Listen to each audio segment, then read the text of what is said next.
வணக்கம். மார்க்கம் IP golden silver house ஆதரவில் கனடா tamilnews.ca தேசியம்நேஷன்.com ஆகிய இணையதளங்களின் இந்த வார கனேடிய செய்திகள். மார்கானி கனடாவின் புதிய பிரதமராக உத்தியோகபூர்வமாக பதவியேற்றார். கனடாவின் 24வது பிரதமராக மார்கானி பதவியேற்றார். லிபரல் கட்சியின் தலைவராக மார்கானி கடந்த வார விடுமுறையில் தெரிவாகியுள்ளார். இந்த நிலையில் அவர் பிரதமர் பதவியை ஆளுநர் நாயகம் மேரி சைமன் முன்னிலையில் அவரது உத்தியோகபூர்வ வாசல் தலமான ரிடோஹோலில் ஏற்றார். கனடாவின் 23வது பிரதமர் பதவியிலிருந்து ஜஸ்டின் ட்ரூடோ விலகியுள்ளார். ஆளுநர் நாயகம் மேரி சைமன் முன்னிலையில் தனது பதவியிலிருந்து அவர் விலகியுள்ளார். 24வது பிரதமராக மார்கானை பதவியேற்பதற்கு முன்னதாக ஜஸ்டின் ட்ரூடோ தனது பதவியிலிருந்து விலகினார். ஏறக்குறைய ஒரு தசாப்த காலம் ஜஸ்டின் ட்ரூடோ பிரதமராக ஆட்சியில் இருந்துள்ளார். புதிதாக பதவியேற்ற பிரதமர் மார்கானி அமைச்சரவையில் 2 தமிழர்களும் இடம் பிடித்துள்ளார்கள். தமிழர்களான கரி ஆனந்த சங்கரி, அனிதா ஆனந்த் ஆகியோருக்கு இம்முறையும் அமைச்சு பதவிகள் வழங்கப்பட்டுள்ளது. அமைச்சரவையில் நீதியமைச்சர், சட்டமா அதிபர் பதவிகளை புதிதாக ஏற்ற தமிழரான கரி ஆனந்த சங்கரி முன்னர் வகித்த சுதேச உறவுகள் வடக்கு விவகார அமைச்சு பதவிகளில் தொடர்கின்றார்.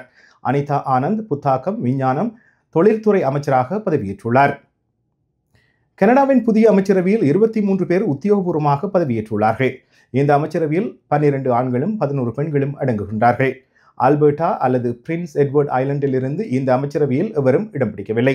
புதிதாக பதவியேற்கும் மார்கானி அவரது அமைச்சரவையை நீண்டகாலம் பதவியில் நீடிக்க மாட்டார் என எதிர்பார்க்கப்படுகிறது. நாடாளுமன்றம் மார்ச் மாதம் 24ஆம் தேதியன்று மீண்டும் கூடுவதற்கு முன்னதாக ஒரு தேர்தலுக்கான அழைப்பு விடுக்கப்படும் என்று பரவலாக எதிர்பார்க்கப்படுகிறது. விளம்பர இடைவெளியை தொடர்ந்து எமது செய்திகள் தொடரும். கனேடிய மண்ணில் மாபெரும் தமிழர் நிறுவனம் Home life future realty Inc.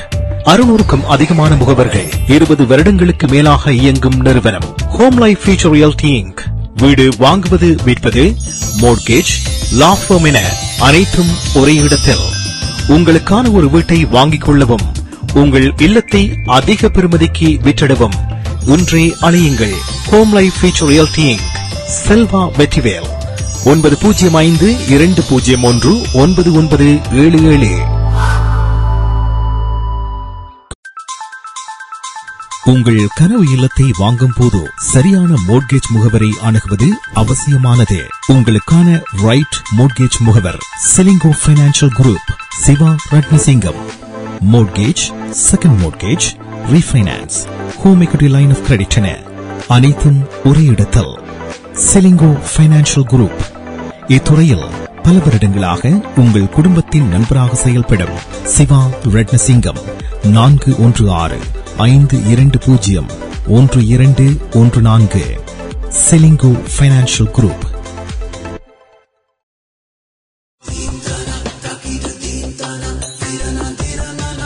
மார்க்கம் நகரில் ஐபி கோல்டன் சில்வர் ஹவுஸ். உங்கள் அனைத்து விதமான தங்க நகை தேவைகளுக்கும் நகரின் மத்தியில் வேறெங்கும் கிடைக்காத மலிவு விலையில் உங்கள் தங்க நகைகளை தனித்துவமாக பெற்றுக்கொள்ள ஐபி கோல்டன் சில்வர் ஹவுஸ். திருமணம் முதல் அனைத்து விழாக்களுக்குமான தங்கம், வெள்ளி, வைர நகைகளை பெற்றுக் கொள்ளவும், தாலி முதல் அனைத்து நகைகளையும் உங்கள் எண்ணம் போல் உருவாக்கிக் கொள்ள ஐபி கோல்டன் சில்வர் ஹவுஸ். இலக்கம் 40 நியூ டெல்லி டிரைவ். 9055455890. மார்க்கம் நகரில் IP golden silver house. Maya's furniture வழங்கும் இந்த வருடத்தின் அதிரடி மலிவு விற்பனை. உங்கள் வீட்டுக்கான அனைத்து தளபாடங்களும் மிக மிக மலிவு விலையில். ஒரே இடத்தில் அனைத்து தளபாடங்களும் மலிவு விலையில். புத்தம் புதிய டிசைன்களில் bedroom set, dining room set, living room furniture. இவை தவிர மலேசியா, இத்தாலி, சைனா, இந்தோனேஷியா போன்ற நாடுகளில் இருந்து தெரிவிக்கப்பட்ட நவீன டிசைன், உறுதியான கனதியான தளபாடங்கள் உங்கள் இல்லங்களுக்கு இலவச விநியோகம் செய்கின்றார்கள். ஸ்கார்பரோவில் கனடியன் பின் சந்திப்பில் மாயாஸ் பர்னிச்சர் வழங்கும் அதிரடி மலிவு விற்பனை. 4166691214. www.mayasfurniture.ca. MP Accounting and Finance Services. உங்கள் வரி தேவை, வியாபார கணக்கு எதுவாயினும் திறமை, அனுபவம், தேர்ச்சி பெற்ற கணக்காளர் அரி Ariharan. MP Accounting and Finance Services. Corporate Tax, Personal Tax Planning, Accounting, Financial Statements, Business Plans அனைத்துக்கும் இந்த துறையில் அனுபவம் வாய்ந்தவர் அரி Ariharan. Chartered Professional Accountant. Scarboroughவிலே Brimley Progress சந்திப்பில் MP Accounting and Finance Services 416-293-1616 அல்லது www.aricpa.ca என்ற இணையத்தில் விவரங்களை பெற்றுக் கொள்ளலாம். உங்கள் குடும்பத்துக்கான பாதுகாப்பு காப்புறுதி. உங்கள் வருமானத்துக்கேற்ப குறைந்த விலையில் அனைத்து காப்புறுதிகளையும் பெற்றுக் கொள்ளலாம். ஆயுள் காப்புறுதி, மருத்துவ பரிசோதனையற்ற காப்புறுதி, கொடிய நோய்களுக்கான காப்புறுதி, இவற்றோடு குழந்தைகளுக்கான கல்வி சேமிப்பு, டிராவல் இன்சூரன்ஸ், குரூப் இன்சூரன்ஸ் என அனைத்தையும் பெற்றுட லைஃப் 100 இன்சூரன்ஸ் அண்ட் இன்வெஸ்ட்மெண்ட்ஸ் இத்துறையில் பல வருட கால அனுபவம் கொண்ட தமிழர் நிறுவனம். அழையுங்கள் ஸ்ரீதரன் துரைராஜா 416-321-2500. மேலதிக விவரங்களுக்கு life100.ca. கனேடிய மண்ணில் முதல் முறையாக தமிழ் சமூக மையம். நமது தமிழ் மொழி, கலை, கலாச்சாரம் எல்லாத்தையும் நாங்கள் விட்டு செல்வதற்கு அடுத்த தலைமுறைக்கு நாங்கள் கொடுப்பதற்காக இந்த தமிழ் சமூக மையத்தை நாங்கள் அமைக்க இருக்கின்றோம். நகர சபை, மாகாண சபை, மத்திய அரசாங்கத்தின் அனுசரணையுடன் 2027 அமைய இருக்கும் தமிழ் சமூக மையம். There are two reasons why we need to build this community center. One is for our parents to make sure that we can preserve our traditions, our language, our culture, and our histories for future generations. And that's the second reason why we need to build the Thelma Community Center. It's for our children and our grandchildren to make sure they know our language, our culture, our histories, why our parents came here, how they came. We need every single person in the community, in the GTA, to help us build this. Whether it's your donation, your time, your networks, everyone has something to offer. இலக்கம் 311 stains வீதியில் அமையவிருக்கிறது. அரங்கம், விளையாட்டு திடல், நூலகம் என அனைத்து வசதிகளோடு அமையவிருக்கும் தமிழ் சமூக மையம். As a community, we have to raise $40 million. And how that works is 15 million we have to come up with as a community. And then the government is going to give us 26 million. And then another 25 million build the rest of our facilities. Canada வாழ் தமிழர்களாகிய நம் குடும்ப உறுப்பினர்கள் ஒவ்வொருவரின் பங்களிப்பின் மூலம் கட்டி எழுப்புவோம். எங்கட தமிழ் சமூகத்துக்கு இது ஒரு தேவையான சென்டர், உங்கள் எல்லாருக்குமான சென்டர். நீங்களும் இதில் இணைந்து கொள்ள இன்றே அழையுங்கள். சிறுதுளி பெருவெள்ளம். மேலதிக விவரங்களுக்கு www.tamilcenter.ca. என்னுடைய பரம்பரைக்கு தேவை. நாளைக்கு நாங்க என்னத்தை விட்டுட்டு போனதுன்றதை அவர்கள் சொல்லுவார்கள்.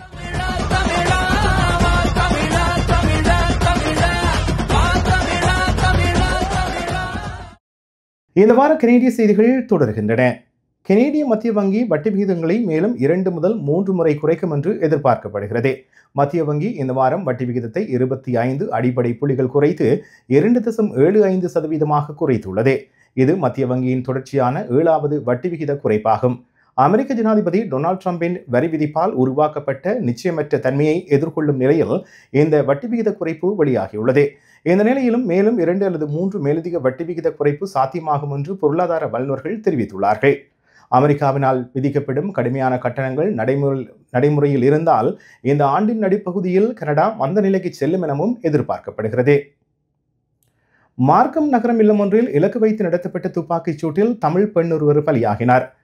நெடுந்தெரு 48 கேஸ்டல்மோர் வீதிகளுக்கு அருகில் உள்ள சோலாஸ் வீதியில் உள்ள இல்லம் ஒன்றில் இந்த சம்பவம் நிகழ்ந்திருக்கிறது. இந்த சம்பவத்தில் பெண் ஒருவரும் வளர்ப்பு நாயும் பலியாகினர். இதில் மற்றொரு ஆண் படுகாயமடைந்துள்ளார். அதில் 20 வயதான நிலக்சி ரகுதாஸ் என்ற தமிழ் பெண் பலியாகியுள்ளார். இதில் 26 வயது ஆண் கடுமையான ஆனால் உயிருக்கு ஆபத்தற்ற காயங்களுடன் மருத்துவமனைக்கு கொண்டு செல்லப்பட்டுள்ளார். இந்த தாக்குதலின் போது ஜெர்மன் ஷெப்பர்ட் நாய் ஒன்றும் உயிரிழந்ததாக யோக் பிராந்திய காவல்துறையினர் தெரிவித்துள்ளார்கள். இந்த சம்பவம் இலக்கு வைக்கப்பட்ட துப்பாக்கி சூடு என்ற கோணத்தில் விசாரணை நடத்தப்பட்டு வருகிறது. குறிப்பிட்ட இல்லம் கடந்த காலங்களில் பலமுறை குறிவைக்கப்பட்டது என்பதை காவல்துறையினர் உறுதிப்படுத்தியுள்ளார்கள். 2018 ஆண்டு முதல் இந்த இல்லத்தின் மீது குறைந்தது 5 முறை துப்பாக்கி பிரயோகம் மேற்கொள்ளப்பட்டது. கடந்த வருடம் மாத்திரம் இதுபோன்ற 3 சம்பவங்கள் குறித்து விசாரித்ததாக காவல்துறை தெரிவித்திருக்கிறது. இந்த சம்பவங்களில் சந்தேகத்துரிய நபர்கள் தூரத்திலிருந்து குறிப்பிட்ட இல்லத்தை நோக்கி சுட்டதாக தெரிய வருகிறது. ஸ்காப்ரோ பைப்பராம் மதுபான விடுதியில் துப்பாக்கி சூட்டுடன் தொடர்புடைய 3 சந்தேக நபர்களும் டொரண்டோ காவல்துறையினரால் தேடப்படுகின்றனர். ஸ்காப்ரோ டவுன் சென்டர் பகுதியில் புதிதாக திறக்கப்பட்ட பைப்பராம்ஸ் மதுபான விடுதியில் நிகழ்ந்த துப்பாக்கிச் சூட்டில் 12 பேர் காயமடைந்தார்கள். மதுபான விடுதிக்குள் நுழைந்த 3 சந்தேக நபர்கள் கண்மூடித்தனமாக மேற்கொண்ட துப்பாக்கி சூட்டில் 12 பேர் காயமடைந்து மருத்துவமனையில் அனுமதிக்கப்பட்டுள்ளார்கள். இதில் 7 பேருக்கு கை கால்களில் துப்பாக்கிச் சூட்டு காயங்கள் ஏற்பட்டதாக காவல்துறை தெரிவித்திருக்கிறது.